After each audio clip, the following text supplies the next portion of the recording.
देवी यांच्या चरणावर नतमस्तक होऊन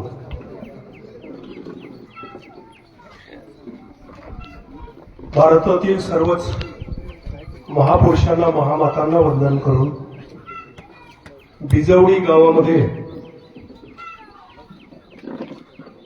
सर्व महाराष्ट्रच नाही तर भारतामध्ये सर्वांना दिशादर्शक असणार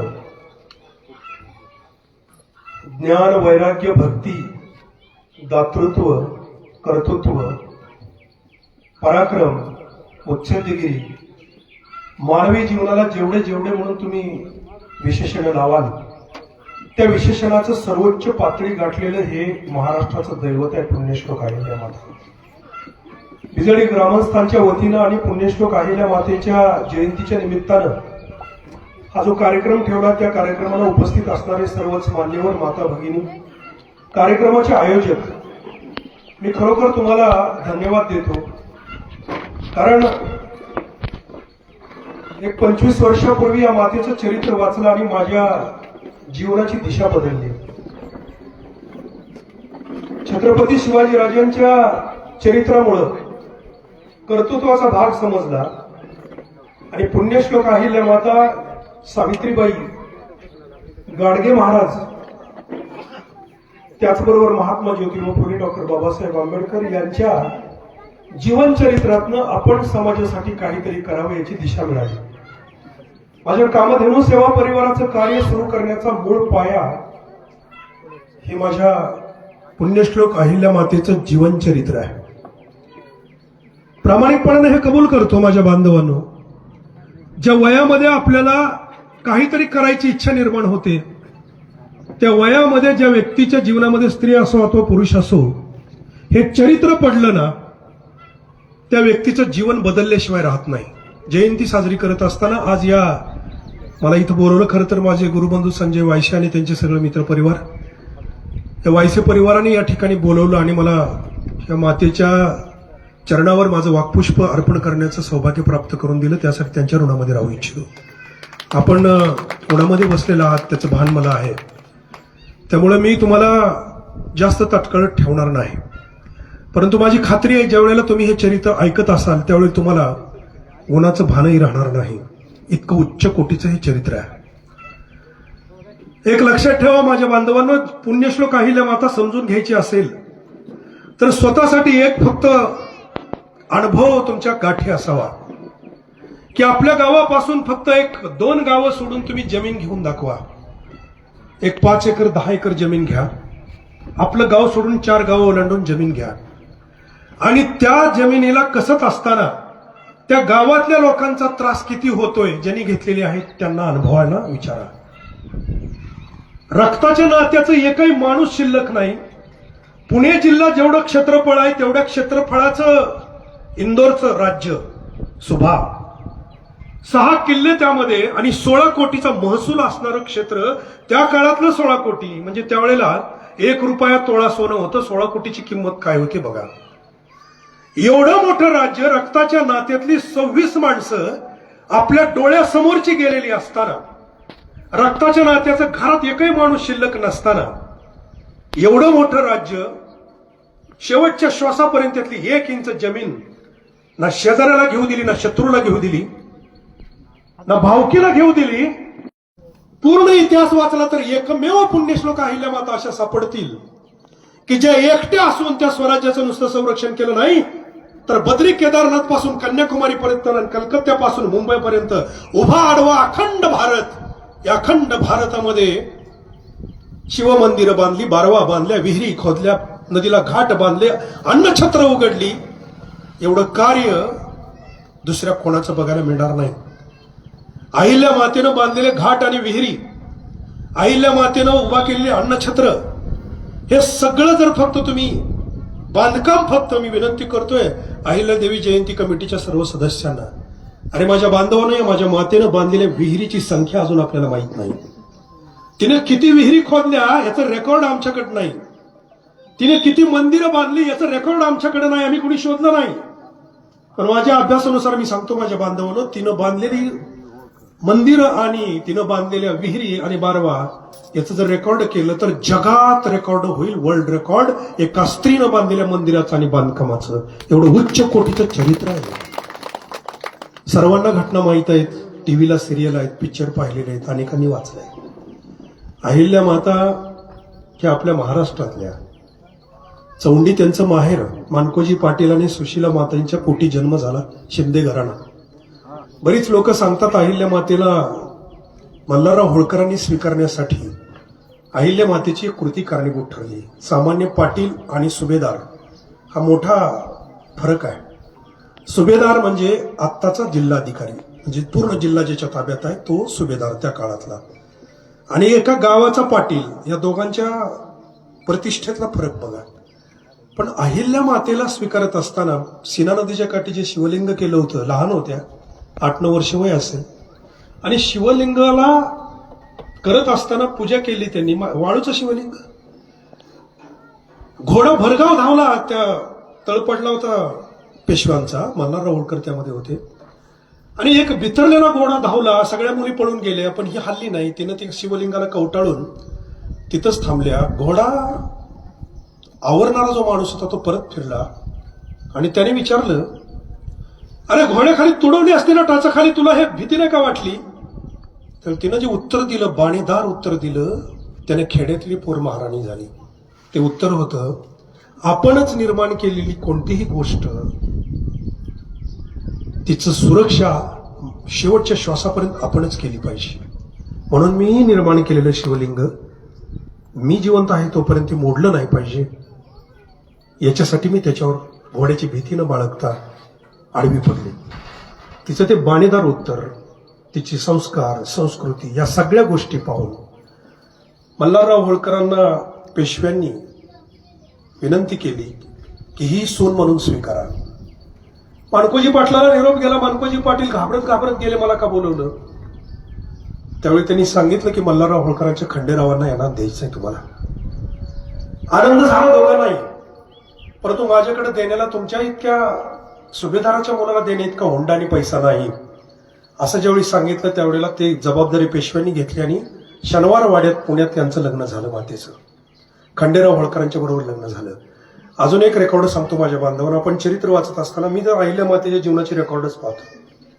ते शिवलिंग केलं, पण ज्यावेळी घरातली सगळी माणसं गेली आणि नर्मदे काठी त्यांनी त्यांचा वाडा बांधला, घाट बांधला, आणि दररोज नर्मदेच्या पाण्यामध्ये जाऊन तिचं नर्मदेचं दर्शन घेणं त्यांचा नित्यक्रम होता. त्या काळात श्रावण महिन्यामध्ये, दर श्रावण महिन्यामध्ये 1 कोटी शिवलिंग करत होत्या माता. 1 कोटी शिवलिंग दर श्रावण महिन्यामध्ये 1 कोटी शिवलिंग करायचं, त्याचं अर्चन पूजन करायचं आणि त्याचं विसर्जन करायचं. शिवभक्तामध्ये माझ्या बांधवांनो, तुम्ही शिवलीला अमृत वाचा, शिवचरित्र वाचा, तुम्हाला 1 कोटी शिवलिंग केलेली एकही स्त्री किंवा पुरुष सापडणार नाही. हे सुद्धा रेकॉर्ड आहे. आम्ही याचा कधी विचार नाही केला. 1 कोटी शिवलिंग स्थापन करून त्याची पूजा करणारी ही एकमेव स्त्री आपल्या भारताच्या इतिहासातली. याचंही रेकॉर्ड आपल्याला माहित नाही. तिच्या हातात शिवलिंग जे आहे ना, ती शिवमय झालेल्या होत्या. ही त्यांच्या भक्तीची बाजू आहे. खंडेराव होळकरांच्या बरोबर जेव्हा विवाह झाला त्यावेळेला माझ्या बांधवांना तुम्ही कौतुक केलं पाहिजे त्या सासू सासऱ्याचं सुद्धा. आज सुनेला ज्या पद्धतीनं आजच्या काळामध्ये 2024ला जसं वागवलं जातं ना, त्याच्यापेक्षा पुढच्या उंचीनं मल्हारराव होळकरांनी वागवलेलं आहे. तुम्हाला अहिल्या मातेचा इतिहास सांगत असताना कधी कधी माझ्या बांधवांना तुम्हाला सांगावं असं वाटतं की कधीतरी एकदा मल्हारराव होळकरांना अभ्यासा. ही सामान्य व्यक्ती नाही मल्हारराव होळकर, म्हणजे फक्त कृतीनं आणि पराक्रमानंच नाही तर बुद्धीनं काय उंचीचे होते. एक थोडा 5 मिनिटात मल्हारराव होळकर सांगतो. मल्हारराव होळकर आपल्या पुणे जिल्ह्यातले आहेत, होळगावचे आहेत. 3 वर्षाचे असताना वडील वारले आणि भावकी त्यांची जमीन घ्यायला टपली, त्या पोराचा खून करायला टपली. म्हणून आईनं आपल्या माहेरी, म्हणजे खानदेशातलं माहेर होतं, भोजराज बारगळ त्यांच्या मामाचं नाव, 3 वर्षाचं बाळ घेऊन इथली सगळी जमीन आपल्या पुणे जिल्ह्यातली सोडून हे कुटुंब खानदेशात गेलं भोजराज बारगळांकडे. आणि भोजराज बारगळांकडे हा 3 वर्षाचा मुलगा जसं कळू लागलं तसं मेंढरं राखायला जाऊ लागला. मल्हारराव होळकर मेंढरं राखणारं पोरग, शिकारीसाठी गरजेचं आहे म्हणून मामांनी भाला फेकायला शिकवलं, तलवार शिकवली, ढाल शिकवली, जेवढी जेवढी शस्त्र होती तेवढी वापरायला शिकवली. आणि या पोराची चलाकी आणि याची ताकद बघून दाभाडेंच्या सेनेमध्ये कदमांच्या तुकडीखाली यांचा प्रवेश झाला. एक साधा शिपाई म्हणून, एक मेंढर राखणारं पोरग, शिक्षण नाही, काहीच नाही. कर्तृत्व आहे का मल्हारराव होळकरांचं? साधा शिपाई म्हणून प्रवेश झालेला माणूस म्हणजे ग्रामपंचायतचा शिपाई असं गृहीत धरा. आजच्या काळात ग्रामपंचायतचा शिपाई म्हणून त्याचा प्रवेश झाला आणि 10 वर्षाच्या आत आपली तलवार आणि पराक्रमी आणि मुत्सद्देगिरीच्या म्हणजे जोरावर त्या काळातल्या पेशवाई ज्यांनी अखंड हिंदुस्थान व्यापला होता त्याचा सुभेदार झाला. हे कर्तृत्व झाल्यानंतर मल्हारराव होळकरांचं कर्तृत्व आहे का? छत्रपती शिवाजीराजांच्या प्रतिमेचं आपण पूजन केलं जातं. छत्रपती शिवाजीराजांनी प्रतिज्ञा केली होती की माझं स्वराज्य अहत तंजावर तहत पेशावर एवढं असेल. म्हणजे याचा अर्थ भारताचा नकाशा किंवा जगाचा नकाशा काढून बघा. अहत तंजावर म्हणजे दक्षिणेतलं तंजावरचं शेवटचं टोक, तहत पेशावर म्हणजे पाकिस्तान मधलं पेशावर, तिथपर्यंत माझं स्वराज्य असेल. आणि हे स्वप्न कोणी पूर्ण केलं माझ्या बांधवांना? शिवाजीराजांच्या मृत्यूनंतर जवळजवळ 60-70 वर्षांनी हे स्वप्न पूर्ण केलं महादजी शिंदे आणि मल्हारराव होळकर या 2 वीरांनी छत्रपती शिवाजीराजांचं स्वप्न पूर्ण केलं. तुम्हाला कल्पना मल्हारराव होळकरांची ताकद काय होती? मल्हारराव होळकर आणि महादजी शिंदे दिल्लीच्या तख्तावर कोणाला बादशाह करायचा हे ठरवत होते. मल्हारराव होळकर दिल्लीत प्रवेश करत होते. मराठा जात मराठा नाही, इथून जो महाराष्ट्राच्या स्वराज्यासाठी लढला तो मराठा, हे मराठे ठरवत होते. अजून पुढे ऐका, एक पत्र उपलब्ध आहे. ते पत्र आहे दिल्लीच्या बेगमेचं आणि दिल्लीच्या बेगमेनं लिहिलंय महादजी शिंदे आणि मल्हारराव होळकरांना की तुम्ही एवढ्या पगारात माझं भागत नाही, मला पगार वाढवून द्या. याचा अर्थ दिल्ली जे अखंड हिंदुस्थानवर राज्य करणारा जो राजा होता, शहनशाह होता, त्याच्या बेगमेचा पगार आमची ही माणसं ठरवत होती ज्याचं एक पहिली एवढं शिक्षण झालं नव्हतं, लिहायला वाचायला येत नव्हतं. मल्हारराव होळकर कळावेत. माझ्या बांधवांनो, उभ्या जीवनामध्ये एकही पराभव नसलेली व्यक्ती आहे इतिहासामधली मल्हारराव होळकर. ज्या ज्या ठिकाणी आक्रमण केलं त्या त्या ठिकाणी यश मिळवलं. सासरे सासू गौतमीबाई होत्या. हे जे बारगळ घराणं होतं ना, भोजराज बारगळ, ती ते मामाचीच मुलगी गौतमीबाई. त्यांना दुसऱ्या आणखी 3-4 राण्या होत्या, पण मुख्य राणी गौतमीबाई. सासू सासऱ्यानं कसं सांभाळलं हे पहा. मल्हारराव होळकर हा इतिहासातला पहिला सासरा आहे माझ्या बांधवांनो की ज्यानं आपल्या सुनीला आपल्या राज्याचं अर्थमंत्री बनवलं. कळतंय? अर्थमंत्री म्हणजे पैसा कोणाला किती द्यायचा घरातला, हा सगळा कारभार 16 वर्ष वयाच्या आत आपल्या सुनेच्या हातात दिला. काय बुद्धी असेल हो. मल्हारराव होळकर अखंड मोहिमेवर असायचे, परंतु त्यावेळी सगळा कारभार चालवायचा कुणी? अर्थमंत्री, महसूल मंत्री, हे सगळी खाती एकट्या सुनेकडे दिली. जगात असा सासरा दाखवा. आज 16व्या वर्षी सुनेच्या ताब्यात आपल्या किल्ले दिलेली सासू दाखवा. आजही नाही.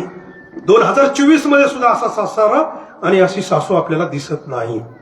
काय केलं माझ्या बांधवाने? एक दिवशी दरबारामध्ये अहिल्या माता हिशोब लिहित बसल्या होत्या. खंडेराव होळकर आले आणि मल्हारराव होळकर मोहिमेवर होते आणि खंडेराव होळकर आले आणि खंडेराव होळकरांनी सांगितलं मला पगार पाहिजे. बघा पगाराचा अधिकार कोणाकडे होता? हे पुढचे राजकुमार, पुढचे राजे, सुभेदार. पगार अहिल्याला मागावा लागत होता. अहिल्या मातेनं सगळा हिशोब पाहिला आणि त्यांनी सांगितलं या महिन्याचा पगार तुम्ही उचललेला आहे, या महिन्यातला पगार आगाऊ तुम्हाला देता येणार नाही. पुढच्या महिन्याची 1 तारीख येऊ द्यात, त्यावेळेला तुम्हाला पगार दिला जाईल. खंडेराव होळकर चिडले. बायको आहे, बायकोला भर दरबारात पगार नाकारला. कुठल्या पुरुषाला राग येणार नाही? भर माणसात ते एकटं नाही. त्यामुळं चोपडी उचलली आणि अहिल्या मातेची अशी खाडकन कपाळावर मारली. त्या चोपडीला चारी बाजूने लोखंडी कड्या होत्या, अशा तुकडे जोडलेले होते फाटू नये म्हणून. ती मारल्या अहिल्या मातेच्या डोक्याला खोच पडली आणि खोच पडल्यानंतर अहिल्या मातेनं रुमालानं ते भंडारा त्यात लावून असं दाबून धरलं आणि ती विस्कटलेली त्या चोपडीतली सगळी कागद स्वतः गोळा केली आणि गोळा करून ती सगळी अशी आपली अशी त्या चोपडीत ठेवली. खंडेराव होळकर अहिल्या मातेला शिवाय देत दरबारातनं ताड निघून गेले.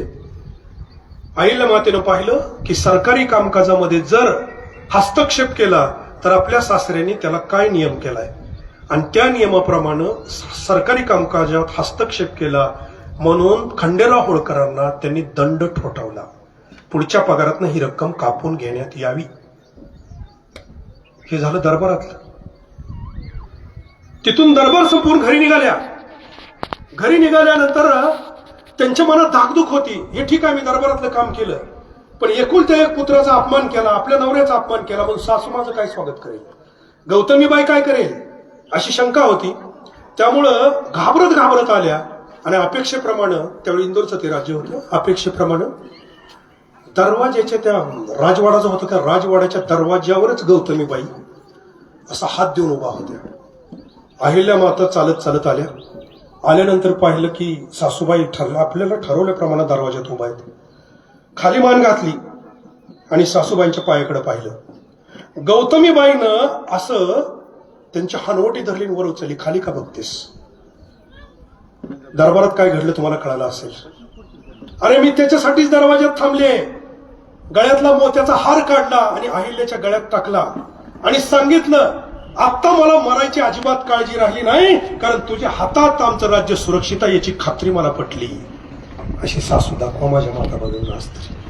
आपल्या नवऱ्या पोराचा अपमान केल्यावर सुनेचं असं स्वागत करणारी सासू नाही. मोहेरवरून मल्हारराव होळकर आले आणि होळकरांनी सगळा हिशोब तपासला आणि सांगितलं, अहिल्याला निरोप द्या. काही चुकलंय का तपासायला? ते बसले होते, निरोप दिला. आणि निरोप दिल्यानंतर ज्यावेळी अहिल्या माता आल्या, त्यावेळी माझ्या बांधवांनो त्यांनी त्यांच्या गळ्यातला एक मोत्याचा हार अहिल्या मातेच्या गळ्यात टाकला, त्यांचं स्वागत केलं, त्यांना बक्षीस दिलं. असे सासू सासरे होते म्हणून अहिल्या घडली. सासू सासरे म्हणून कधीतरी एकदा मल्हारराव होळकर गौतमीबाई आपण वाचा.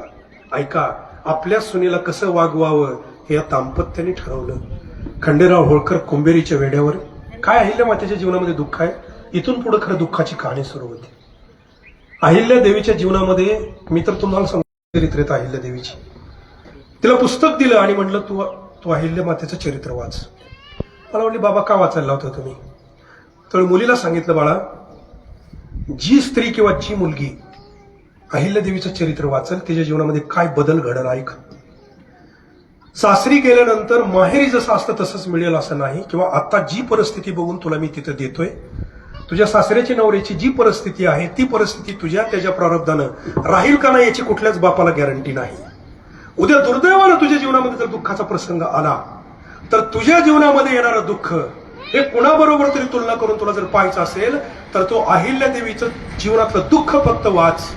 आणि माझी खात्री आहे माझ्या माता भगिनींनो, जी स्त्री जी मुलगी अहिल्या देवीचं चरित्र वाचेल ती स्त्री आपल्या सासरच्या दारिद्र्यावर, सासरच्या दुःखावर किंवा आपल्या येणाऱ्या जीवनातल्या दुःखावर कधीच आई वडिलांकडे रडत येणार नाही. इतकी ताकद या चरित्रात. माझ्या स्वतःच्या मुलीला वाचायला लावलं, तिचंही जीवन बदललं. दुःखाकडे बघण्याची आपली दिशाच बदलते. माझ्या बांधवांनो, ज्यावेळेला आपल्या जीवनात पुरुष म्हणून दुःख येईल त्यावेळेला सुद्धा अहिल्या देवीचं चरित्र वाचा. तुमचं दुःख तुम्हाला तिळा एवढं वाटेल तिच्या जीवनापुढं. तिने एवढं दुःख येऊन जे कर्तृत्व उभा केलं त्याच्या तुलनेत आपण कुठं आहोत याचा दिशा तुम्हाला मिळाल्याशिवाय राहत नाही. आणि त्यानंतर माझ्या बांधवांनो, अहिल्या देवीच्या जीवनात खंडेराव होळकर होते. ते व्यसनी होते. दारूचं व्यसन होतं, गुटीचं व्यसन होतं. गुटी म्हणजे आपू. दारूपेक्षा आपू सर्वात वाईट. इथं कोणाला माहित असलं तर ते कळेल. दारू थोड्या वेळात उतरते, आपू उतरत नाही. आपूची नशा सगळ्यात वाईट. खंडेराव होळकरांना त्या गुटीचं व्यसन लागलं होतं. 2 मुलं त्यांना झाली. एक मुलगा मालेराव आणि मुलगी मुक्ता. आई म्हणून किती सुंदर होत्या माता बघा. 8 वर्षाचा मालेराव झाल्यानंतर अहिल्या देवीला काळजी वाटत होती, कारण हे वात्रट होतं मालेराव. देवपूजेला त्यांच्याकडे जे पुरोहित यायचे ते पूजा करत असताना एक दिवशी शांत बसलेला अहिल्या देवीनं पाहिलं. आज हा मालेराव एवढा शांत कसा बसला शंका आली. 5च मिनिटात त्याचं उत्तर मिळालं. उत्तर काय मिळालं? ज्या पुरोहितानं पूजा केली होती त्याचे जे बूट होते ना जोडे, त्या जोड्या त्याने विंचून येऊन ठेवले होते. आणि ज्या वेळेला त्यानं बूट घातला त्यावेळेला थथाया नाचायला लागल्यानंतर हे आनंदानं उड्या मारायला लागलं. अहिल्या देवीला हे पटत नव्हतं. एक दिवशी उदाई नावाची त्यांची नणंद होती, अहिल्या देवीची चांगली मैत्रीण. तिने येऊन सांगितलं, तुला सांगू का नको, सांगू का नको. खिडकीतनं गलका ऐकू येत होता, ओरडलेला आवाज ऐकू येत होता. पाहिलं तर मालेराव हसडानं कोणाला तरी मारत होता एका मित्राला. अहिल्या देवीने जाऊन फरफटत धरून बरोबर आणला आणि ज्या हसडानं त्या पोराला मारत होता ना त्याच हसडानं मालेरावला मारला. सासूबाईने एक दिवशी म्हटले, हे पोरग कसं निघाल, मला काळजी वाटते. याच्या वडिलाचं गुण ह्याला लागू नये, मग आपल्या सासऱ्याचं आजोबाचं गुण लागावं ही माझी इच्छा आहे. म्हणून परीक्षा पाहिली. काय पाहिली? मालेराव झोपला होता आणि झोपेत असताना त्याच्या उशाला एक 4-5 वस्तू ठेवल्या. त्या वस्तू होत्या तलवार, ढाल, भाला, पुस्तक आणि घुंगरू. अशा 5 वस्तू ठेवल्या आणि मालेराव जागा होईपर्यंत अहिल्यामाता बघत बसल्या की उठल्यानंतर या कुठल्या वस्तूला तो हात लावतोय. मालेराव जागा झाला आणि त्याने ह्या सगळ्या वस्तू पाहिल्या आणि त्यानं घुंगराला हात लावला. अहिल्यादेवी समजून चुकल्या की आपला मुलगा याच वळणावर जाणार आणि दिशा बरोबर ठरली. खंडेराव होळकर ज्या वेळेला कुंभेरीच्या वेढ्यात लढण्यासाठी गेले त्याची कहाणी थोडक्यात सांगतो. मल्हारराव होळकरांवर आणि महादजी शिंदेवर मोठी जबाबदारी होती. सूरजमल जाट म्हणून एक जाट हा मराठ्यांच्या या राज्याला पीडत होता. त्यामुळे इकडून पत्र आलं पुण्यातनं की त्याच्याकडून वसूल करा किंवा त्याच्यावर वचक बसवा आणि त्यासाठी खंडेराव होळकरांना सैन्य घेऊन पाठवा. खंडेराव होळकर सैन्य घेऊन गेले. राघोबादादा पेशवे त्यांच्या बरोबर होते. त्या किल्ल्याला वेढा दिला. जरा इतिहास पण समजून घ्या माझ्या बांधवांनो.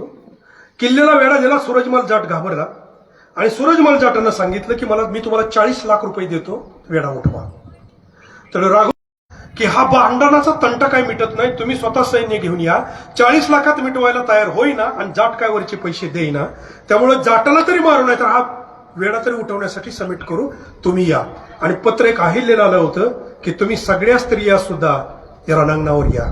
अहिल्यादेवी पत्र येताच दिवस रथसप्तमीचा होता. घरून निघाल्या त्या दिवशी रथसप्तमीला अहिल्यादेवीने पूजा केली आणि सगळ्या स्त्रियामध्ये उल्लेख केला होता. त्यात आणखी त्यांना 7 सवता होत्या, 7 सवती होत्या, म्हणजे 7-8 बायका होत्या खंडेराव होळकराला. त्या 7 सवती पालखीत बसल्या आणि मग खंडेराव होळकरांचं अजून एक पत्र होतं की माझ्या आणखी 2 स्त्रिया घेऊन या.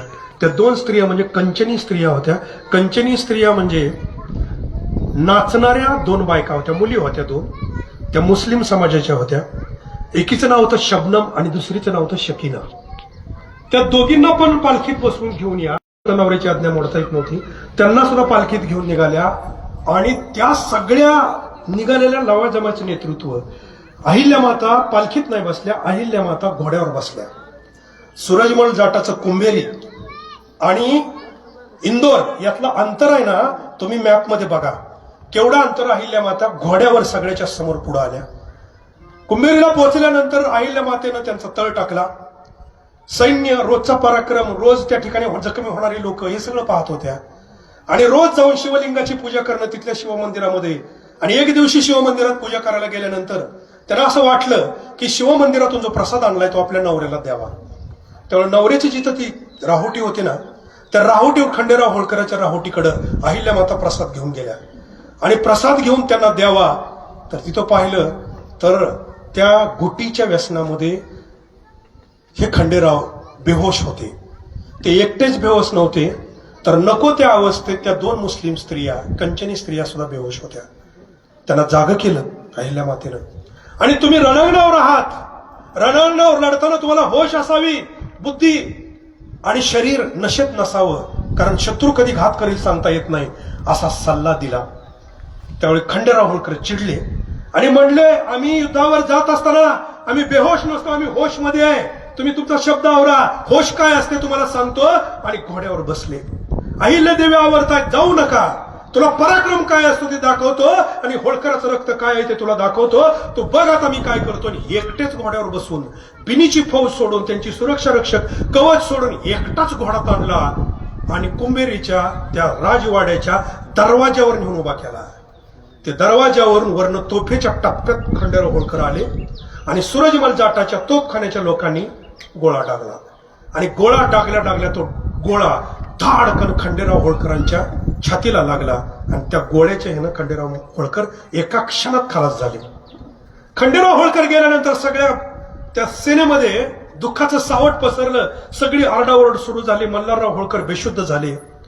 आपल्या मुलाचं प्रेत आणलं, त्यावेळेला प्रेताला खांद्या असं मांडीवर घेऊन मल्हारराव होळकर रडत होते. या 7 स्त्रिया सती निघाल्या. त्यावेळी अहिल्यादेवी पण सती निघाल्या. खंडेराव होळकर तोपर्यंत मुलासाठी रडत होते पण अहिल्या देवीने ज्या वेळेला सौभाग्याचे सगळे अलंकार परिधान केले त्यावेळी मल्हारराव होळकरांनी ते प्रेत बाजूला ठेवलं आणि जाऊन अहिल्याला म्हणाले, अरे तू तर माझ्या जीवनातला खरा पावसाळा आहे, माझ्या जीवनात सगळा उन्हाळाच आहे, तू एकटाच पावसाळा आहे, तू जाऊ नको, तू सती जाऊ नको, तुझा सासरा तुला विनवतोय, अरे तूच माझा इथून पुढे पुत्र आहे. आज खंडेराव जो गेलाय ना ती अहिल्य गेली, मी समजेल तुझ्या रूपाने माझा खंडेराव जिवंत आहे, माझं राज्य तुझ्या हातात सुरक्षित आहे, अहिल्य तू जाऊ नको. अहिल्यानं निर्धार केला की जायचंच आहे. त्यावेळेला खंडेराव होळकर या जगातला पहिला सासरा आहे. माझ्या माता बहिणी बांधवांनो, आपल्या सुनेच्या पायावर साष्टांग दंडवट घातला आणि सांगितलं, मी दंडवट घालतो पण माझ्यासाठी तू थांब. अहिल्या देवी चर्रकन चमकल्या. सगळ्या जगाने ज्यांचं दर्शन घ्यावं अशी तुमची पावलं आहेत मामाजी, आणि तुम्ही माझ्या पाया पडू नका, मी तुमचा शब्द ऐकते. आणि खंडेराव होळकरांच्या या प्रेताला बाजूला ठेवून अहिल्या माता सासऱ्याच्या पाया पडल्या. सती जाणाऱ्या अहिल्या देवीला वाचवलं सासऱ्याने.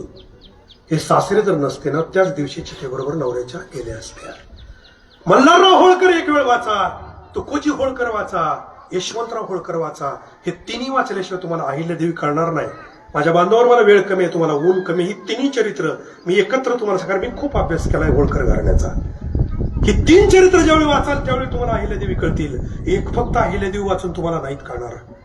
मल्हारराव होळकरांच्या या सुनेला सती जाण्यापासून वाचवल्यानंतर चिता रचली गेली माझ्या बांधवांनो. त्या चितेवर या 7 राण्या, मल्हारराव होळकरांचं प्रेत सती जायचं कसं असतं माहित नाही तुम्हाला, कारण आता ती पद्धत नाही. नवऱ्याचं प्रेत मांडीवर घ्यायचं असतं आणि जी स्त्री सती जाते ना तिनं झोपायचं नसते, तिनं मांडीवर घेऊन बसायचं चितेवर आणि मग चितेला अग्नी लावायची. आश्चर्य वाटेल माझ्या बांधवांनो, या 7 राणींनी ती प्रेत चितेवर घेतलं. पण या 2 मुस्लिम स्त्रिया ज्या होत्या, शबनम आणि शकीना, रखेल्या होत्या, ठेवलेल्या बाया होत्या, तरी या 2 मुस्लिम स्त्रिया सुद्धा खंडेराव होळकरच्या चितेवर चढल्या. ही इतिहासातली पहिली घटना आहे. अजून कोणती रखेली दासी कुठल्या राजाच्या चितेवर सती गेलेली नाही. खंडेराव होळकरांच्या चितेवर या 2 स्त्रिया सुद्धा या 7 राण्याबरोबर गेल्या. अशा 9 स्त्रिया सती गेल्या. सती गेल्यानंतर अहिल्या देवी मल्हारराव होळकरांना त्या चितेच्या जवळ शपथ घेऊन सांगितलं, मामाजी शपथ घ्यायचं तुम्ही जरी मला टाळलेलं असलं, मला तुम्ही जरी सती जाण्याचं टाळलेलं असलं, तरी आज मी प्रतिज्ञा करते की हे सगळं वैभव, हे सगळं सौख्य मी या चितेवर अर्पण करते. आजपासून पांढरी साडी बिगर काटाची सोडून दुसरी साडी परिधान करणार नाही, पायात आजपासून चप्पल घालणार नाही, गळ्यात एक दागिना घालणार नाही, पलंगावर झोपणार नाही आणि कुठल्याही उंच वस्त्रावर बसणार नाही. प्रतिज्ञा केली चितेजवळ. आणि अहिल्या मातेनं उभं आयुष्य, तिथून पुढे 40 वर्ष जगलेत. वयाच्या 29व्या वर्षी विधवा झालेत अहिल्या माता, आणि तिथून पुढे 40 वर्ष आयुष्य आहे. 40 वर्षामध्ये एकही दागिना, सासऱ्यानं दिलेली पांढऱ्या मोत्याची माळ बक्षीस म्हणून जी दिली होती ती दुसरी साडी अंगावर परिधान केली नाही, पांढरी घोंगडी सोडून दुसऱ्या वस्त्रावर बसली नाही, एकदाही पलंगाला पाठ टेकली नाही. आणि पुढे ऐका माझ्या माता भगिनीनो, जे सगळ्यात अवघड आहे की 40 वर्ष पायात पायतान किंवा चप्पल घातली नाही. अखंड हिंदुस्थान फिरली माझी ही माता, पण पायात चप्पल घातली नाही. एवढी त्यागी, एवढी वैराग्य संपन्न चरित्र पूर्ण इतिहासामध्ये मला दाखवा. कुणाच्याच जीवनात तुम्हाला ही गोष्ट दिसणार नाही. एवढं उंचीचं चरित्र आहे. खंडेराव होळकर गेल्यानंतर मालेरावला आपण मोठं करू. मध्येच सुरुवातीला गौतमीबाई गेल्या, गौतमीबाई नंतर मल्हारराव होळकर गेले. कानात ठणका येऊन मल्हारराव होळकर गेले. त्यांनाही तोफेचा गोळा लागला होता युद्धामध्ये, आणि तोफेचा गोळा लागल्यापासून कानामध्ये वेदना सुरू झाल्या होत्या. अलमपुराला मल्हारराव होळकर हवा पालटीसाठी गेले आणि अलमपुरामध्येच त्यांचे निधन झालं. निधन झाल्यानंतर वस्त्र दिली सुभेदार पदाची मालेरावला. मालेरावाचं वय होतं साधारण 20-22. मालेरावच्या लग्नासाठी ज्यावेळी बहाड म्हणून पाहुणे आले, कशी असेल बघा अहिल्या देवी, जरा कल्पना करा. त्यावेळेला या बहाडांनी सांगितलं माझी मुलगी त्यांना द्यायची. त्यावेळी अहिल्या मातेनं सांगितलं, ती सगळी तुमची मुलगी पाहिली, खूप सुंदर आहे, गोड आहे, पण मला माझी इच्छा तुम्ही माझी एकांतात भेट घ्यावी. ते पाहुणे घाबरले. एकांतात म्हणजे करारी आवाज, न्याय निष्ठा सगळं माहित होतं. आणि एकांतात ज्यावेळेला हे पाहुणे भेटले त्यावेळेला सांगितलं की माझा मुलगा अतिशय वात्रट आहे, वांड आहे, तुमच्या सोन्यासारख्या मुलीचं वाटोळं करू नका. कुठली आई असेल अशी?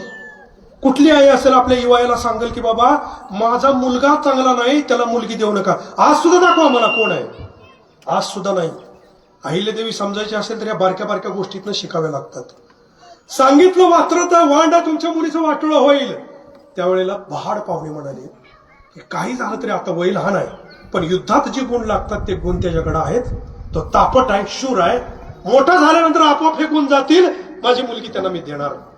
तशीच पिरता आणि मैना या 2 मुलीबरोबर त्यांचं लग्न झालं. आणि त्या 2 राणी असताना वयाच्या 22व्या वर्षी यांना ज्या वेळेला सुभेदार पदाची वस्त्र दिली, मल्हारराव होळकरांचं दुःख ताजं असताना सगळे सांगत होते मोठा समारंभ करू नका, तरी सुद्धा यांनी समारंभ केला. आपल्या आजोबाचं दुःख यांच्या डोक्यात नव्हतं. आजोबाबरोबर पाठवून त्याला प्रयत्न केला होता यांनी. आणि तिकडं उत्तर प्रदेशामध्ये, मध्य प्रदेशामध्ये आपण जसं वर्ष श्राद्ध करतो ना, तसं एक 6 मासी व्रत आहे. आपण जशी 12 मासिक करतो ना मेलेल्या माणसाची, तशी ती 12 मासिक होती, पण 6 महिन्यानंतर एक श्राद्ध येतं इथं. त्या श्राद्धाला मल्हारराव होळकर, सगळे पाहुणे, चौंडीचे माहेरची लोक आली. 2 भाऊ शहाजी आणि महाजी हे दोघं आले. माहेरची लोक आली आणि अहिल्या मातेच्या या नवऱ्याचं, खंडेराव होळकरांचं वर्ष श्राद्धाचा विधी सुरू झाला. ब्राह्मण मंत्र म्हणत होते. 7 स्त्रियांना तिलांजली दिली. मुक्ती ज्या मालेराव होळकरांच्या हातानं संकल्प सोडला. सोडल्यानंतर त्या 2 ज्या मुस्लिम स्त्रिया होत्या, शबनम आणि शकीना, याच्यासाठी त्यानं ते पुरोहित जो होता ब्राह्मण, त्यानं ते पाणी ओतायचं सोडलं. आणि ते सोडल्यानंतर अहिल्यादेवीनं पूजा थांबवली. बघा प्रसंग कसा आहे. पूजा थांबवली आणि सांगितलं त्या सुद्धा सती गेलेल्या आहेत. त्या जरी रखेल्या असल्या, ठेवलेल्या असल्या तरी चितीवर गेलेल्या आहेत. त्यांना मुक्तीसाठी तुम्ही तिलांजली द्या. त्यावेळी ब्राह्मण म्हणाला की त्या मुस्लिम स्त्री आहेत त्या, आणि मुस्लिम स्त्रियांना मुक्ती देण्यासाठी आपल्यामध्ये मंत्र नाही, कोणता मंत्र म्हणावा मला कळत नाही. त्यावेळी अहिल्यादेवीने सांगितलं, ज्यावेळी त्यांच्या चितेबरोबर त्या जळाल्या, त्या पुरलेल्या नाहीत, त्यावेळेला त्या जरी जन्मानं मुस्लिम असल्या तरी मरताना हिंदूच्या पद्धतीने गेलेत. त्यांना त्यावेळी तो थांबला, मी पूजा करणार नाही. मल्हारराव होळकर साक्षात सासरेव सुभेदार तिथं असताना घडलेली घटना आहे.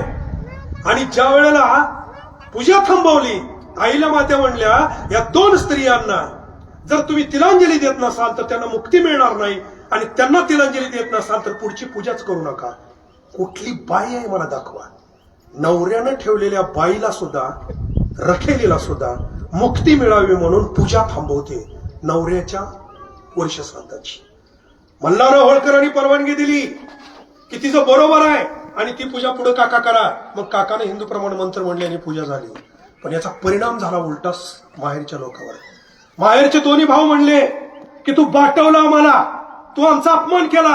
वर्ष श्राद्ध आलं त्यावेळेला वर्ष श्राद्धाला पत्र गेलं तर या भावांनी, चौंडीकरांनी पत्र पाठवलं, जर पुन्हा तू त्या वर्ष श्राद्धामध्ये या 2 स्त्रियांना जर पूजा करत असतील आणि तिलांजली देत असतील तर आम्ही येणार नाही, आमचा अपमान झालाय. अहिल्यादेवीचं पत्र उपलब्ध आहे, जरा वाचा ते पत्र. अहिल्यादेवीचं पूजा जशी ठरली तशीच होणार. तुम्हाला सन्मानानं यायचं असेल, माणुसकीने यायचं असेल तर या पूजेत तुम्ही बदल होणार नाही. नाही आला तरी माझ्या बांधवांनो, मी या दृष्टीकडे पाहतो. तुम्ही लढाया, तलवारी या त्यांच्या जीवनात आहेतच. अरे माझ्या बांधवांनो, राजमाता अनेक झाल्या पण पुण्यश्लोक एकच झाली. पुण्यश्लोक शब्दाचा अर्थ काय माहिती आहे आपल्याला? पुण्यश्लोक शब्दाचा अर्थ कधी विचारलाय? पुण्यश्लोक शब्दाचा अर्थ असा आहे की ज्यांचं चरित्र वाचलं, ऐकलं किंवा सांग, त्या नावापुढे पुण्यश्लोक शब्द लागतो.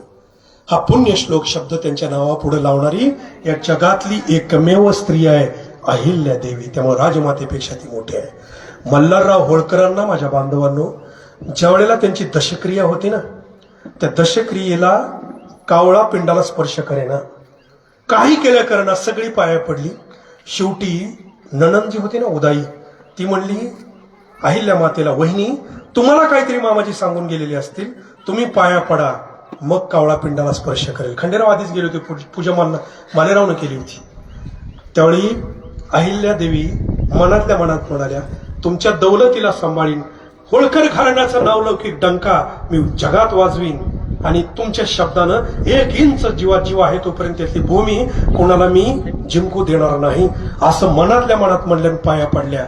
त्यावेळी पिंडाला कावळा शिवळा. मल्हारराव होळकर, माझ्या बांधवांनो, आपल्या पतीच्या वर्ष श्राद्धाला सुद्धा पुरोगामी विचार नुसता केलाच नाही तर तो पुरोगामी विचार अंमलात आणला. खंडेराव होळकर गेल्यानंतर मल्हारराव होळकर गेल्यानंतर मालेरावाच्या हातात सुभेदार पदाची वस्त्र आली आणि सुभेदार पदाचा पदही आलं. मल्हारराव होळकरांच्या, खंडेराव होळकरांच्या परंपरेला जागेल इतका पराक्रम मालेरावमध्ये सुद्धा होता.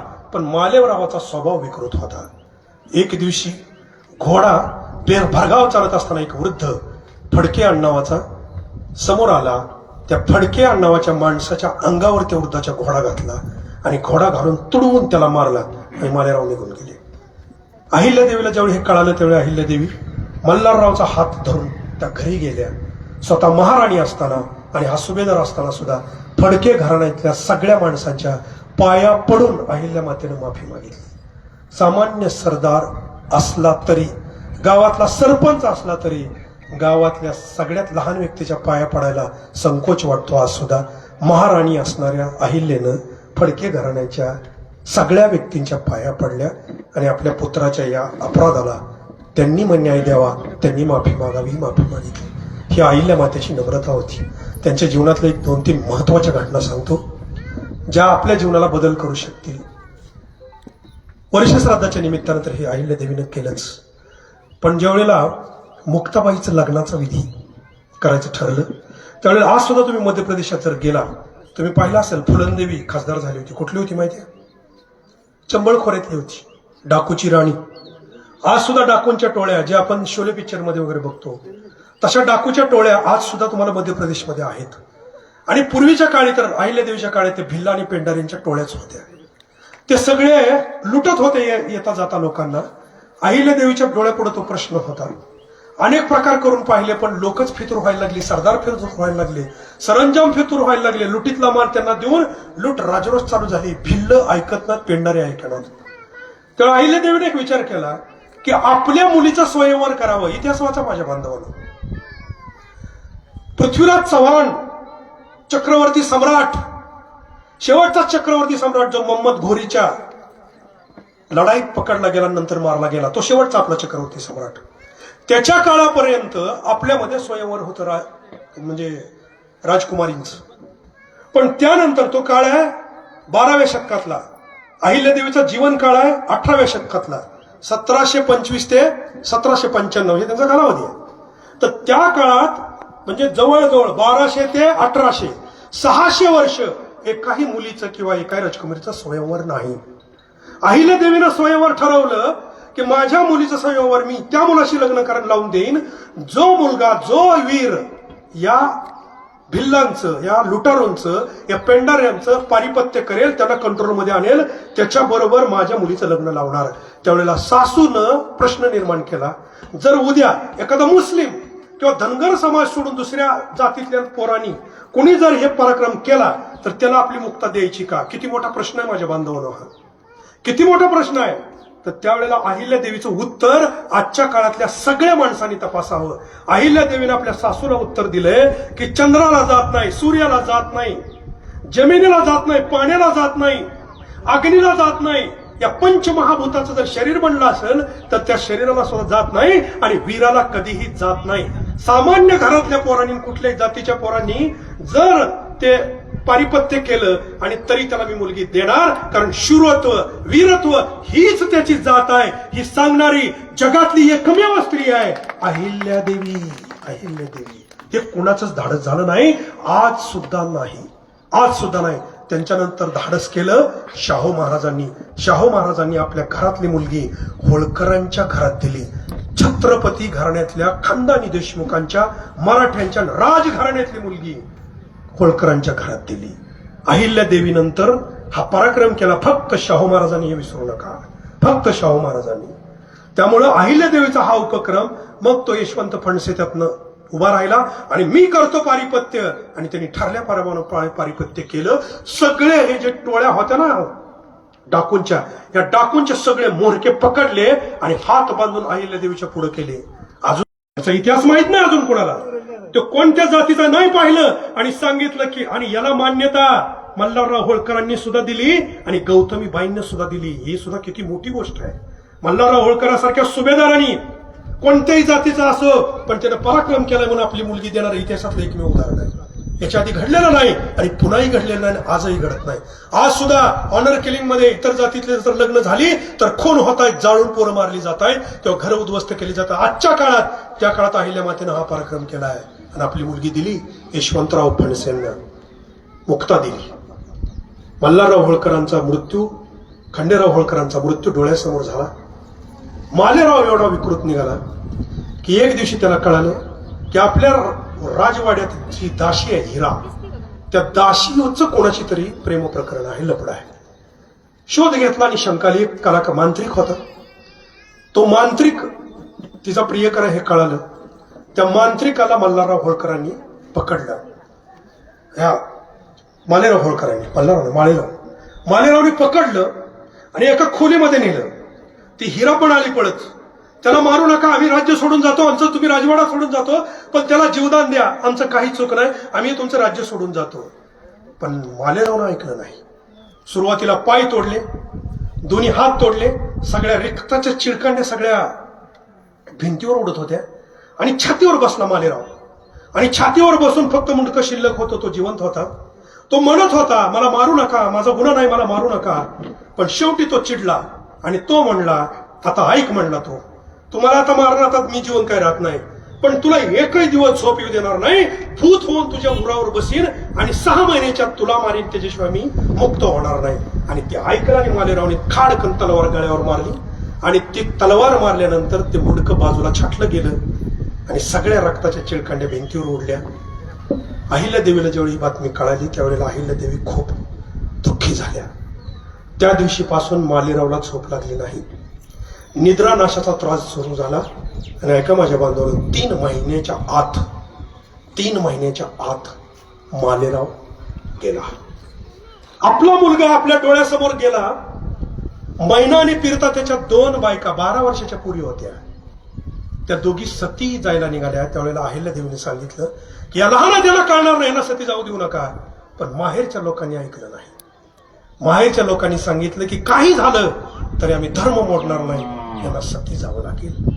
अहिल्यादेवीने या 12 वर्षाच्या पोरी ज्यावेळेला चितेवर बसलेल्या पाहिल्या, मालेराव बरोबर ज्यावेळी सती निघाल्या ना, त्याला मोठमोठ्याने किंकाळ्या ठोकत असताना, अंगाला हाय लागल्यानंतर या पोरीने उडी मारून चितेवरनं बाहेर येत असताना बांबून त्यांना आत ढकलून जाळलेलं ज्यावेळी पाहिलं, त्यावेळी ठरवलं की मी सती बंदीचा कायदा माझ्या राज्यात करीन. किती मोठं दुःख असेल माझ्या बांधवांना, जळताना स्वतःच्या 12 वर्षाच्या सुना पाहणं किती मोठं दुःख असेल. अहिल्यादेवीने हे दुःख पचवलं. आता कुणाला आपल्या पुढचा वारसदार समजावं. मालेराव गेल्यानंतर आपल्याच दरबारातला गंगाधर चंद्रचूड म्हणून एक मुनीम होता, हिशोब तपासणारा. तो राघोबा दादाला फितूर झाला आणि फितूर झाल्यावर सांगितलं की 16 कोटीचा महसूल आहे वार्षिक. कारण मल्हारराव होळकर गेल्यानंतर जो खजिना तपासला त्याचा आकडा इतिहासात उपलब्ध आहे. 16 कोटी रुपये खजिनात आकडा होता. मी तुम्हाला सांगितलं की 1 रुपया तोळा त्यावेळी सोनं असेल. 16 कोटीचा खजिना म्हणजे किती मोठा असेल लक्षात घ्या. राघोबा दादाला इथं पुण्यातल्या राज्यातलं काही दिलं नव्हतं. त्यामुळे राघोबा दादाला सांगितलं चंद्रचूड, गंगाधर चंद्रचूडनं की तुम्ही काहीतरी करा, युक्ती करा आणि होळकरांचं राज्य ताब्यात घ्या. त्यावेळी तुकोजी होळकर बाहेर मोहिमेवर होते आणि ते राज्य गिळंकृत करायला राघोबा दादा उज्जैन पर्यंत आले. आणि उज्जैन पर्यंत आल्यावर हेरांनी बातमी दिली अहिल्यादेवीला, कोण नाही बरोबर, हा सैन्य नाही. तर अहिल्यादेवीने सर्वांना मदत करा आणि हे राज्य आपण वाचू. त्यावेळेस सगळ्यांनी मदत करायचं ठरवलं. अहिल्यादेवीजवळ महिलांची एक पलटण होती. तोफखाना स्वतः निर्माण केला होता. तोफा बनवायचं त्यांना माहित होतं, तोफा उडवायचं त्यांना माहित होतं. आणि अहिल्यादेवीने एक पत्र लिहिलं. कोणाला? राघोबा दादांना पत्र उपलब्ध आहे की क्षिप्र ओलांडून तुम्ही जर अलीकडे याल तर युद्ध अटळ आहे. तुम्ही एकटी स्त्री आहे म्हणून मला कमजोर समजू नका. तुम्ही जर समोर आला तर भासाडा घेऊन मी तुमच्या समोर उभे असेल. भासाडा म्हणजे भाला. भाला घेऊन तुमच्या समोर उभे असेल. मी जर युद्धात हारले तर लोक म्हणतील एक बाई असून एका मर्दाशी लढली. पण राघोबा दादा तुम्ही जर हारला तर एका बाईकडून हारला, पण उभ्या आयुष्यात तुम्हाला जगात तोंड दाखवायचा जागा राहणार नाही. हे पत्र पाहिलं, हे पत्र हे इतिहासातलं अजरामर पत्र आहे. या उंचीचं पत्र इतिहासात दुसरं कुठलंच नाही. हे पत्र पाहिलं राघोबा दादा चमकला अरे जर खरं असंच घडलं, एका बाईला हरवलं तरी आपल्याला कोणी किंमत देणार नाही, आणि बाईकडून आपण हारलो तर आपलं मातीमोल झाल्याशिवाय राहणार नाही. आणि त्यानं पत्र लिहिलं पुन्हा अहिल्याला की तुमचा मालेराव गेलाय, त्यामुळे दुखवटा काढण्यासाठी मी तुमच्याकडे येतोय. अहिल्यानं पत्र लिहिलं, दुखवटा काढायला येत आहे तर सडे या. सडे या म्हणजे एकटे या, सैन्य बरोबर कशाला हवं, एकटे या. राघोबा दादा एकटा गेला आणि अहिल्या मातेला भेटून आला. आपल्या बुद्धीच्या चातुर्याच्या जोरावर आपलं राज्य वाचवलं. मी सुरुवात केली होती की 5 गावं सोडून फक्त 10 एकर जमीन घेऊन दाखवा, आणि घेतल्यानंतर तुम्ही कसून दाखवा. कसताना तुम्हाला शेजापाजाराचा गावकऱ्याचा काय त्रास होतो हे कळेल. महाराष्ट्रापासून 1,500 किलोमीटरवर राज्य आहे माझ्या आईचं, या मातेचं. 1 इंच जमीन कुणाला घेऊ दिली नाही आणि कुणाला लुटू दिली नाही. पराक्रम कळतो यात आपल्याशी तुलना केल्यानंतर. ही बुद्धीची किमया. आपल्या राज्यामध्ये ही जी भिल्ल पकडली होती, हे पेंडारे पकडले होते ना, यांना विचारलं माते अहिल्या मातेनं की तुम्ही चोऱ्या का करता. त्यावेळी सांगितलं आम्ही पोटा पाण्यासाठी करतो. अहिल्या जे वाटसरू येत आहेत त्यांना सुखरूप पोहोचवणं, आणि सुखरूप पोहोचवल्यानंतर त्यासाठी त्यांना पगार दिला गेला. जी चोरी करत होती तीच माणसं पहारेकरी म्हणून नेमली. हे सुद्धा एकमेव उदाहरण आहे. सगळ्या भिल्लांना पोटा पाण्याचा रोजगार मिळाला, आणि भिल्लांना नोकरी मिळाली, पैसे मिळाले, मान मिळाला, सन्मान मिळाला. त्यामुळे भिल्लांनी चोरी करायचं सोडून दिलं. शिर्डीचे अनंत फंदी नावाचा एक तमासगीर होता. हा तमासगीर अहिल्या देवी. शिर्डी कुठं आहे, माहेश्वर कुठं आहे, तुम्हाला ऊन लागते मला माहिती आहे बरं का, पण मला मोह आवडे ना. ऐका, शिर्डीवरून गेला, कुठं गेला, अहिल्या देवीच्या दरबारामध्ये. आणि अहिल्या देवीच्या दरबारात जात असताना इथं त्याला लुटलं, पकडलं, आणि पकडल्यानंतर याच भिल्लांनी विचारलं कुठं चाललाय. त्यावेळी त्यांनी सांगितलं मी माझ्या मातेकडे चाललोय. तर त्यांनी विचारलं कोणत्या मातेकडं, तर अहिल्या मातेकडं. त्या भिल्लांनी त्याला सगळं परत दिलं आणि स्वतः घोड्यावर नेऊन अहिल्या मातेच्या दरबारात आणून ठेवलं. हा अनंत फंदी तमासगीर होता, म्हणजे वग लिहायचा, लावण्या लिहायचा. हा तमासगीर याने अहिल्या देवीच्या दरबारात गेला, काही दिवस राहिला आणि अहिल्या मातेची स्तुती लिहिली. आणि अहिल्या मातेला सांगितलं, एकदा न्याय निवाडा करत होते अहिल्या माता, तिथं गेला आणि म्हटलं माते मी शिर्डीवरून आलोय आणि मला तुमच्या सगळ्या याच्यावर मी काव्य केले, मला ऐकवायचंय. ती म्हणली आता न्यायदानाची पद्धत चालू, तुला मोकळा वेळ देईल त्यावेळेला ये, मी आताचा वेळ देणार नाही. पुन्हा दरबारात वेळ दिला आणि अनंत फंदी कवन करू लागला, अहिल्या देवीचं वर्णन करू लागला. अहिल्या देवीनी थोडा वेळ ऐकलं आणि त्याला थांबवलं. त्यावेळी त्यानं थांबवल्यावर त्याला का थांबवलं माते, आवडलं नाही का तुम्हाला. एक गोष्ट लक्षात ठेवा, देवानं एवढी बुद्धी दिली आहे तर ही बुद्धी ईश्वराचं गुणगान करण्यासाठी वापरा. ऐका, ईश्वराचं गुणगान करण्यासाठी वापरा, जनतेचं दुःख आणि गारायनं समाजासमोर मांडण्यासाठी वापरा. ही बुद्धी अशी वाया जाऊ देऊ नका. मला जर तुम्ही ही चोपडी दिली ना तर मी पहिली व्यक्ती असेल ज्यात माझी स्तुती आहे ती चोपडी मी स्वतः नर्मदेत नेऊन बुडवीन. कळलं काय नाही का. साधा आमदार असला ना, साधा आमदार, तर त्याचं कौतुक करायला त्याला 5-50 भाट आता सुद्धा लागतायत. साहेब तुम्ही असे, साहेब तुम्ही तसे, भाट लागतायत. इतिहासातली 2च पात्र आहेत की ज्यांच्या दरबारामध्ये एकही भाट नाही. ते पहिलं पात्र आहे छत्रपती, ज्यांच्यामध्ये स्तुती करणारा दरबारात एकही माणूस नाही. साधी बाब नाही माझ्या बांधवानं, बारकाईने या गोष्टी तपासल्या तर सापडतात. आणि अनंत फंदीला परत पाठवायच्या आधी सल्ला दिला. अनंत फंदी तिथंच राहिला. तो पुढे कीर्तनकार झाला, नुसता कीर्तनकार नाही झाला माझ्या बांधवानं. तो पुन्हा ज्यावेळी शिर्डीला आला त्यावेळी अनेक लोकांचा गुरु झाला. त्यातला एक शिष्य तुम्हाला सांगतो, तो शिष्य ऐकला तर तुमचे डोळे पांढरे होतील. तो शिष्य आहे भागवताचार्य वैकुंठवासी वाना उत्पात, रुक्मिणी मातेचे पुजारी. महाराष्ट्रभर ज्यांनी भागवताच्या माध्यमातून प्रबोधन केलं ते अनंत फंदीचे शिष्य होते. नुसते शिष्य नाही, अहिल्या मातेचे परमभक्त होते. त्यांनी चरित्र लिहिले अहिल्या मातेचं. एक स्तुती पाठकाला आवरला तर अहिल्या मातेनं एका माणसाचा एवढा उद्धार केला. तमाशगीर ते कीर्तनकार आणि कीर्तनकार ते सद्गुरू. हा एका साध्या माणसाचा प्रवास भागवतात लिहिलाय. दुर्लभा मनुष्य देहो दहिनाम क्षणभंगुराहा तत्रापि दुर्लभम मन्ये वैकुंठ प्रिय दर्शनम. मालेराव गेले, खंडेराव गेले, सासवा गेल्या, काही सती गेल्या, एक खंडाराणी शिल्लक राहिली. खंडाराणी म्हणजे मल्हारराव होळकरांच्या तलवारी बरोबर एका राजपूत स्त्रीनं लग्न केलंय. माहितीये कोणाला? राजपूत म्हणजे क्षत्रियाचं सर्वोच्च टोक आहे. काय मल्हारराव होळकर असतील जरा कल्पना करा. मी मल्हारराव होळकरच तुम्हाला बोलतोय. या मल्हारराव होळकराच्या तलवारी बरोबर तिनं लग्न केलंय आणि सगळे गेल्यानंतर अहिल्या मातेला खरा आधार या खंडाराणीनं दिलाय. राजपूत स्त्री आहे, राजपूत स्त्रीनं लग्न केलंय तलवारी बरोबर म्हणून तिला खंडाराणी म्हणायची. आणि ही खंडाराणी आपल्या राज्यामध्ये असताना अहिल्या मातेच्या जीवनामध्ये हे सगळे बदल होत असताना, सुधारणा होत असताना शेतकऱ्यांसाठी अनेक गोष्टी केल्या. व्यसनमुक्तीसाठी काम केलं, सतीबंदीसाठी. कारण खंडेराव होळकरांनंतर जो मुलीचा मुलगा होता नाथाबा, नातू, तो जन्मता क्षीण होता. तोही त्याला टीबी झाला आणि टीबी होऊन तोही गेला. तो गेल्यानंतर यशवंतराव होळकर खचले, यशवंतराव फणसे खचले जावाई, कारण तो वारसदार होता, दत्तक घेतला असता. तोही गेला. त्यानंतर अहिल्यामातेच्या जीवनामधली छोटी घटना अशी सांगतो की तुकोजी होळकर एकदा कधीतरी तपासा. मल्हारराव होळकर आणि तुकोजी होळकर हे होळकर घराण्याचे दोन महान वीर आहेत. त्यानंतरच पुढचे यशवंतराव आहेत. तर हे जे तुकोजी होळकर होते, या तुकोजी होळकरांना पेशव्यांनी सुभेदार पदाची वस्त्र दिली, पण मुलकी अधिकार अहिल्यामातेचा ठेवला. त्या तुकोजी होळकरांना एकदा स्वार्थ निर्माण झाला आणि त्यांनी कब्जा करायचा प्रयत्न केला. त्यावेळेला त्यांनी महाजी शिंदेना पाठवलं. तर महाजी शिंदे आल्यानंतर अहिल्यादेवीने सांगितलं, ऐकनात अहिल्यादेवी, माझं राज्य देणार नाही.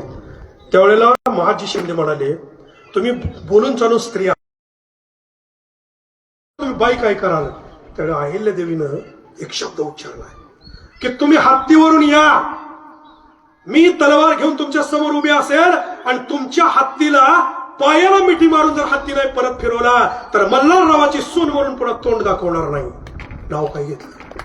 नाव काय घेतलं? बापाचं नाही नाव घेतलं. माणसं काय उच्चार करतात, मी असं केलं तर बापाचं नाव सांगणार नाही.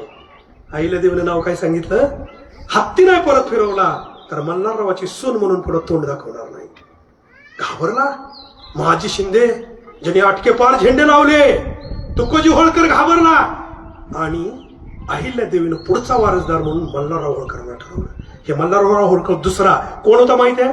या तुकोजी होळकरांना दोन पोरं होती. तुकोजी होळकरांना दोन मुलं होती. एक होता काशीराव थोरला आणि दुसरा होता मल्हारराव. हा मल्हार जो होता ना, हा मल्हारराव होळकरांनी इतकाच शूर होता. तगडं पोरगं होतं, व्यायाम करणारं बलदंड शरीर. अहिल्या मातेने त्याला जीव लावला आणि अहिल्या मातेने ठरवलं होतं यालाच पुढं आपला वारस करायचा. पण तुकोजी होळकरांची बायको रखमाबाई ती विकृत होती. तिनं कान भरलं तुकोजी होळकरांचं आणि मल्हारराव होळकरांना घेऊन निघून गेलं इंदोरला. तोपर्यंत माहेश्वरीला राज्य आलं होतं. इंदोरला निघून गेले आणि इंदोरला तिथं परस्पर लग्न केलं, ज्याचं आमंत्रण सुद्धा याला दिलं नाही. तिथून तुकोजी होळकर पुण्याला आले. अहिल्यादेवीच्या दूरदृष्टीच्या दोन गोष्टी सांगतो. एक, मल्हारराव होळकरांना दत्तक घ्यायचं.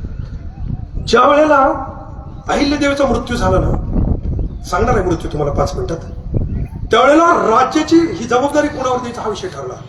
त्यावेळी तुकोजी होळकरांचा मृत्यू झाल्यानंतर, आणि तुकोजी होळकरांना 2 मुलं होते, काशीराव आणि दुसरा मल्हारराव.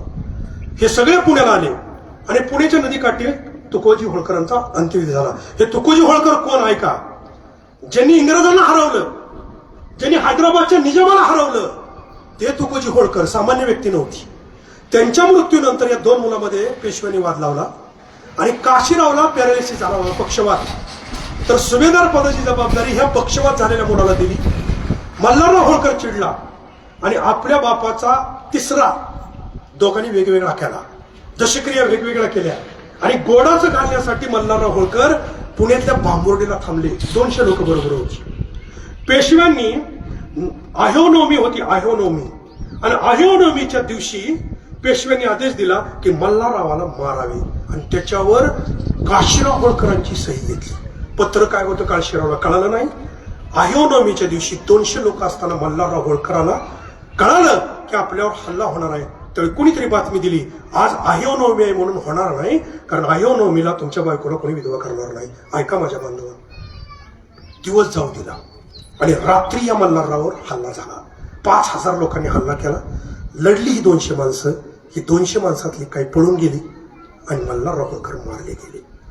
ते मल्हारराव होळकर जर अहिल्यादेवीला दत्तक गेले असते तर होळकरांचं राज्य वेगळं असलं असतं. ऐका, ही जी 200 माणसं पळून गेली ना, त्या 200 माणसं मारली गेली, त्यातली काही पळून गेली. त्यात जी पळून गेली त्या 2 माणसं महत्वाची होती. एक होते यशवंतराव होळकर, महाराजा यशवंतराव होळकर, आणि दुसरे त्यांची बंधू विठोजी होळकर, ज्यांना आपल्या कर्कम वशामध्ये पकडून हत्तीच्या पायाखाली दिलं गेलं. याच यशवंतराव होळकरांनी पुढं या होळकरांचा सगळा वंश संपला. लेखवला असून सुद्धा कोणी स्वीकारलं नाही. त्यावेळेला या मल्हाररावची पत्नी ज्यावेळेला मार लागाला त्यावेळेला गरोदर होती, तिला मुलगा झाला. त्या मुलाचं नाव खंडेराव ठेवलं, अहिल्यादेवीच्या नवऱ्याचं नाव ठेवलं. आणि या खंडेरावला राजा समजून यशवंतरावने सुरुवातीला राज्य केलं, हे लक्षात घ्या. आणि याच यशवंतराव होळकरनं ज्यावेळी दिल्लीला वेढा घातला होता त्यावेळी मालकमनं लिहिले डायरीत की उद्या आम्ही मल्हाररावच्या यशवंतरावला शरण जाणार होतो, पण त्याच वेळी पेशव्यांनी आणि शिंद्यांनी हल्ला केला इंदोर आणि माहेश्वरीवर. त्यावेळी तो वेढा उठवून यशवंतराव होळकर माहेश्वरीला आले म्हणून इंग्रज वाचले. इंग्रजांनी लिहिलंय शरण इंग्रज जात होते त्यावेळी दिल्लीचं तख्त यशवंतराव होळकरांच्या हातात येत होतं आणि अखंड हिंदुस्थानचा राजा यशवंतराव होळकर होत होता. चिडलेला यशवंतराव तिथून आला, माहेश्वरीत त्याला ताणलं, त्याने पळवलं, हरवलं, ते पुण्यापर्यंत आला आणि पुणे जाळलंय यशवंतराव होळकरांनी. पुणे जाळलंय, हे पेशवे पळून गेले साताऱ्यापर्यंत. त्यावेळी इथं 2 महिने थांबून यशवंतराव म्हणत होते कुठलंही पेशव्याचं बारकं मुलं आणा आणि गादीवर बसवा, त्याला पेशवा समजून आम्ही राज्य करू. पण यांनी कुणी साथ दिली नाही. यशवंतराव होळकरांचं दुर्दैव आहे. त्यांच्या चरित्राला आपण परत बघू. मासाहेब ह्या ज्या आहेत अहिल्यादेवी, त्यांच्या दूरदृष्टीला इथे खडा लागला.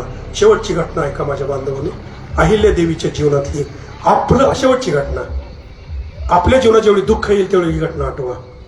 आपल्या रक्ताच्या नात्याची सगळं माणसं गेली, नाथ्याबा गेला, त्याच्या 2 बायका सती गेल्या.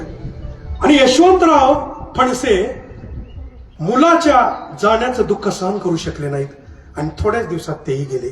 ते गेल्यानंतर एकटी मुक्ता उरली होती खंडार आणि 3च बायका त्या राजवाड्यात. त्यावेळेला मुक्ता म्हणाली की मला सती जायचंय. अहिल्यादेवी म्हणाल्या अगं माझ्या जीवनाचं आता काय, तू एकटीच माझी राहिली आहे, दुसरं कोणच नाही, त्यामुळे तू माझ्यासाठी थांब. त्यावेळी मुक्ता म्हणाली तुझं तर वय किती राहिले आई, तुझ्यानंतर मी तुझ्या इतकी सक्षम नाही, मी तशी होऊ शकत नाही, त्यामुळे मला नवऱ्याबरोबर सती जाऊ देत. त्यावेळेला ही जी घटना आहे ना माझ्या माताबरोबर, महाराष्ट्रातले संपूर्ण विद्वांचं काम करायला मला प्रेरणा देऊन गेली. विद्वांचा भाऊ मी व्हायचं जे ठरवलं ना त्या अहिल्या मातेच्या या घटनेत, म्हणून म्हणतो 20 वर्षापूर्वी चरित्र वाचलं आणि माझं जीवन बदललं. आजचा आसबे डॉक्टर जो उभा आहे त्यातला 90% आसबे डॉक्टर हा या अहिल्यादेवीच्या चरित्रानं घडवलाय. ती ही घटना ती सांगतो का, ती सांगतो. सती जायचं ऐकलं तेवढं ठरलं. त्यावेळी सती जाताना आंघोळ घातली जाते. अगोदर जशी प्रेताला आंघोळ घालतात ना तशी स्त्रीला आंघोळ घातली जाते. त्या आंघोळ घालत असताना अहिल्या माता म्हणाल्या की माझ्या मुलीच्या डोक्याला मला फक्त तेल चोळू द्या. त्यावेळी अहिल्यादेवी विधवा होत्या. त्यामुळे बाकीच्या सुवासिनी स्त्रियांनी सांगितलं की हा सुवासिनीचा मान आहे, तुला हात लावायला परवानगी नाही. त्यावेळी अहिल्यादेवी राणी असून मोठमोठ्याने रडायला लागल्या. कल्पना करा, जळायला निघाली मुलगी आणि त्याला शेवटची आंघोळ घालायची. त्यावेळी अहिल्या माता रडल्या आणि रडून त्यांनी म्हणल्या अरे माझ्या लेकराला मला शेवटचं केसाला तेल तरी लावू द्या, अरे शरीराला नाही हात लावू दिला तर मला केसाला हात तरी लावू द्या. तेवढी पोरगी रडली बुकता आणि म्हणाली नियम काही बी असू द्या, बाकीच्या कशाला हात लावू देऊ नका, पण माझी आई विधवा असली तरी निदान मला तेल तरी शेवटचं लावू द्या. माझ्या बांधवांनो हातात असं सोन्याच्या वाटीत तेल घेतलं आईल्याने आणि दोघींनी रडत रडत रडत सगळ्या डोक्याला तेल लावलं. आंघोळ घातली, सुवासनीची कपडे, साडी, दागिने, ढोल वाजवत अंत्ययात्रा निघाली. दोघी एकमेकडे बघत चाललेत. आई बघते, मुलगी बघते आणि बघत बघत चिता जवळ आली. चितेवर अहिल्यादेवीचं लेकरू बसलं. बसल्यानंतर यशवंतराव फणसेंचं प्रेत मांडीवर दिलं. मांडीवर दिल्यानंतर शेवटचं दर्शन म्हणून आईकडे पाहिलं. अहिल्यादेवींनी मुलीकडे पाहिलं. समोर उभा राहिलेत. चिता पेटवली गेली, ढोल वाजायला लागले, मंत्र घोष सुरू झाले, अग्नीने लपेटायला सुरुवात झाली. मुलीनं आईकडे पाहते, आई मुलीकडे पाहते. दोघींनी डोळे मिटले नाहीत शेवटच्या क्षणापर्यंत. ज्यावेळी सगळ्या साडीला अग्नी लागली, केसाला अग्नी लागली आणि अहिल्यादेवीच्या या मुलीच्या डोळ्याला ज्या वेळेला चितेनं लेपटलं त्यावेळेला धाडकन मान टाकली. आपलं लेकरू पडलेलं पाहिलं की अहिल्यादेवी जाग्याला धाडकन बेशुद्ध पाडल्या. अरे माझ्या बांधवांनो, आपण मोठं केलेलं आणि शेवटचं राहिलेलं आपलं एकुलतं एक लेकरू मेलेलं जर कळालं तर आपल्याला जगावं असं वाटत नाही. पण आपल्या समोर जिवंत जळतंय आपलं लेकरू. एवढं मोठं दुःख पाहिलेली या जगातली व्यक्ती दाखवा. अरे पुरुष असला तरी स्त्री असला तरी हृदय प्रत्येकाला आहे. मी ज्या ज्या वेळेला हे वाचतोय, ज्या ज्या वेळेला सांगतोय त्यावेळेला खरोखर माझ्या माता भगिनींनो मी स्वतः धाय कोलबडून रडतोय. एवढं दुःख नाही होत. असलं दुःख पचवलं. अहिल्यादेवी शेवटचा क्षण आला. सोमवार होता. बद्री केदारनाथ पासून रामेश्वर पर्यंत शिवलिंग बांधले. आपलं जेजुरीचं मंदिर त्यांनी बांधलं. आपल्या तालुक्यामध्ये पिटकेश्वरला एक विहीर आहे बांधलेली, जाऊन बघा, घ्या दर्शन. अहिल्यादेवीनं बांधलेली विहीर आहे. आपल्या कुठं राज्य कुठं पाणी, आजही पाणी आहे त्या विहिरीला, आजही पाणी आहे. किती विहिरी बांधल्या माझ्या बांधवानं. शिवाजी राजे आग्र्यावरून सुटल्यानंतर काशी विश्वनाथाचं मंदिर उद्ध्वस्त करून ते शिवलिंग पारेनं उचकुटून बारवट टाकलं होतं. ते बारवट टाकलेलं शिवलिंग 100 वर्ष मातेच्या नावावर आहे. ती जमीन खरेदी केली, ते शिवलिंग बारवेतनं काढलं आणि स्वतःच्या पैशानं आज काशी विश्वनाथाचं दर्शन जे घेतोय ते माझ्या आईचं आहे. तिनं ते शिवलिंग स्थापन केलेलं आहे. अशी किती सांगतो. सोमवार होता. 12,000 लोकांची पंगत उठली त्या दिवशी. अन्नदान दररोजचा दिवस होता. गाईला चारा, मुंग्याला साखर आणि माशाला भाकर टाकल्याशिवाय अहिल्या माता तो. आणि भिल्लाला कळालं आई शेवटच्या अवस्थेत आहे. त्यावेळेला एक भिल्ला आला, मला सोडा, मला सोडा, मला सोडा. सैनिकांनी अडवलं. शेवटी पाया पडला, रडायला लागला. म्हणले जाण दर्शन घे. भिल्ल अडाणी जवळ गेला, पायाचं दर्शन घेतलं, जंब्या काढला आणि जंब्या काढून आपल्या छातीत खुपसून पोटापर्यंत वडला आणि स्वतःच पोट फाडलं आणि देवाला म्हणला, देवा माझं उरलेलं आयुष्य माझ्या आईला दे आणि मी गेलो तरी चालेल पण माझ्या आईला वाचव. असं जगात कुठं घडलंय का? कुणाच्या बाबतीत घडलंय असं? एका भिल्लानं जीव दिला स्वतःचा. भाबडा होता तो. काही क्षणात अहिल्या देवीनं प्राण सोडला. स्वतःच्या देवघरातली घंटा ताटकन तुटून पडली. ज्या गाईला रोज चारा देत होत्या त्याची अन्न खात नव्हत्या, त्यानं खुंटीवर डोकं आपटून आपला प्राण दिला. अहिल्या देवीचं प्रेत उचलायच्यात गायीनं जीव सोडला. माझ्या बांधवांनो, या पुण्यश्लोक अहिल्या मातेच्या चरित्राचा हा भाग आपल्या जीवनामध्ये कधी दुःख येईल त्यावेळी तुलना करून वाचा आणि आयुष्यभर वैराग्य संपन्न, त्याग, पैशाची मस्ती, सत्तेची मस्ती आपल्याला आली तर अहिल्या देवीचं चरित्र वाचा. पांढरी साडी सोडून साडी नाही. पुढची 40 वर्ष विधवा झाल्यानंतर पायात चप्पल नाही, एक दागिना नाही. पांढरी घोंगडी सोडून बसली नाही, पलंगावर झोपली नाही, पांढऱ्याच घोंगड्यावर झोपली. अहिल्या मातेला एका जातीत अडकवू नका, माझी कळकळीची विनंती आहे. माझ्या अहिल्या ऐका, वर्जून घेतो. ती पहिली स्त्री अहिल्या देवी, दुसरी स्त्री जिजाऊ माता आणि तिसरी स्त्री सावित्रीबाई फुले. या 3 मातांचं दर्शन माझ्या आईच्या दर्शनानंतर मी घेतो. माझ्या भाऊबीजेला कधी पण या माझ्या बांधवानं, माझे महेंद्र रेडके वगैरे काय आहेत येणारे दान करणारे, त्यांना माहिती आहे. तुम्ही या माझ्या भाऊबीजेला. दिवाळीला भाऊबीज असते या सगळ्यांची. तिथे मी 3च प्रतिमांचं पूजन करतो. एक पहिली जिजाऊ, दुसरी पुण्यश्लोक अहिल्या माता आणि तिसरी सावित्रीबाई फुले. कुठल्याही देवाचं मी पूजन करत नाही, कारण यांच्यामधून मी माझ्या या सगळ्या स्त्रियांचा भाऊ झालो, यांच्या चरित्रातून झालो. आणि पूर्ण महाराष्ट्रभर व्याख्यानं प्रवचनं करत पायाला भिंगरी लावल्यासारखा फिरतो. पण माझ्या शिवरायांची, अहिल्या देवीची, माझ्या पांडुरंगाची शपथ घेऊन सांगतो, या व्याख्यानाचा आणि प्रवचनाचा एक नया पैसा सुद्धा माझ्या प्रपंचाला, गाडीच्या डिझेलला, ड्रायव्हरच्या पगाराला मी वापरला नाही, वापरत नाही. सगळेच्या सगळे पैसे या माझ्या विधवांना, त्यांच्या लेकरांच्या शिक्षणाला आणि त्यांच्या भाऊबीजीला देण्याचा संकल्प माझ्या अहिल्या मातेच्या चरणावर मी वाहिलाय. शेवटच्या श्वासापर्यंत तो संकल्प पूर्ण करणार. तीच माझी जयंती असते, लक्षात ठेवा. डीजे आणि डॉल्बी ही माझी जयंती नाही, पण अहिल्या देवीचं चरित्र हा माझ्या जीवनाचा आधार आहे, पाया आहे. तोही तुमच्या सर्वांचा बनो अशी ईश्वरचरणी प्रार्थना करतो. झालेल्या चिंतन सेवेमध्ये चुकून एखादा शब्द कुणाच्या मनाला लागणारा गेला असेल, परंपरेला तडा जाणारा गेला असेल, त्याच्यासाठी माफी मागतो. जे गोड वाटलं, सर्वणीय वाटलं, ते सर्व माझ्या अहिल्या मातेची मी केलेली आणि तुम्ही भर उन्हात थांबून श्रवण भक्तीनं केलेली पूजा होती, असा माझा भाव आहे. हे वाक्पुष्प तुमच्या आणि माझ्या मातेच्या चरणावर अर्पण करतो आणि सेवेला पूर्ण विराम देतो. जय मल्हार, जय मल्हार.